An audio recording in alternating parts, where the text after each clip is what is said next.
Welcome back to the Lights Out podcast, bedtime stories for boys and girls around the world. Good evening, boys and girls. Are you ready for bed? Are you all snuggled up and ready for another Lights Out bedtime story?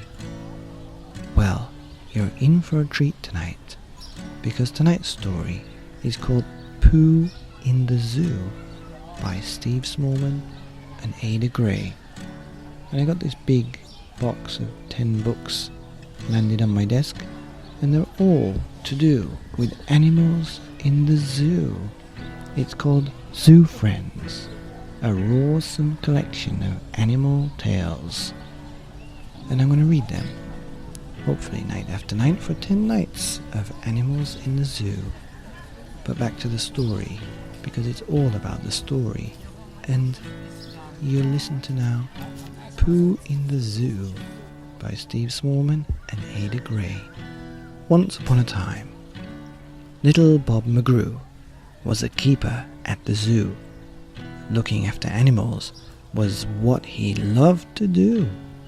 But it wasn't always fun, because Bob was the one who had to push a cart around and shovel up the poo.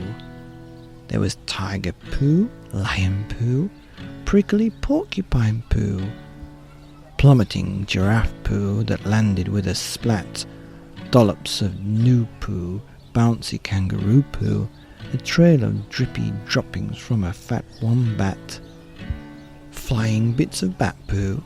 Crikey! Whose is that poo? A pongy pat of panda poo steaming on the sand.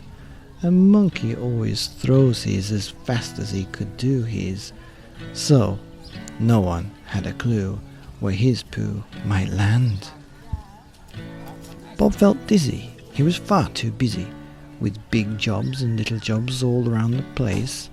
Then he slipped on a banana while mucking out an iguana, and it ran off with a very greedy grin upon his face. The lizards caused hysteria inside the cafeteria, climbing on the counters, eating everything he saw. 11 lime lollies, all the cakes off the trolleys, a pepperoni pizza, and then sandwiches galore. Iguana's bulgy belly started wobbling like a jelly. "Oh," he groaned, "I don't think I could eat another bite." Then his greedy little eyes saw some sparkly fireflies, so he gobbled them up too, because he fancied something light. Iguana said, "Oh." As his bum began to glow, he pulled a funny face and plopped a poo upon the floor. But Iguana's jaw soon dropped when he saw the poop he'd plopped, and he ran back to his cage, where Bob was waiting by the door. Bob turned around and saw something glowing on the floor, a poo that shone so brightly it was lighting up his face. "No creature in this zoo has ever done a glowing poo," he whispered to himself. "It must have come from outer space." Soon, everybody knew about the new poo in the zoo, and people flocked to see the interplanetary poop.